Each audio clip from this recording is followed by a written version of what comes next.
নয়ন, এদিকে এসো। তোমার বোনের বিয়ে শপিং করে নিয়ে এলাম। আবার তো বলবে আমি তোমার জন্য কিছুই করি না, তোমাদের পরিবারের জন্য কিছুই করি না। প্রথমে তোমার মায়ের শাড়িটা দেখাই, দেখো।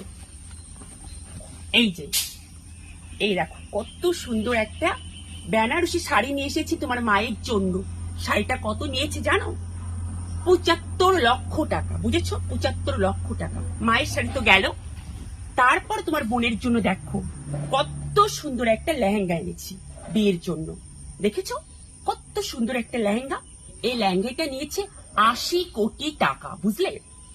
আর তোমার বাবার জন্য এনেছি কত সুন্দর একটা টি শার্ট, দেখতে পাচ্ছো? এই টি শার্টটা নিয়েছে মাত্র ২৫ লক্ষ টাকা। আর আমার জন্য একটা কমা শাড়ি এনেছি, দেখো। এই যে মাত্র ১৩ টাকা নিয়েছে এই শাড়িটা, বুঝেছো? ১৩ টাকা। কি তোমার মায়ের শাড়ি পছন্দ হয়নি?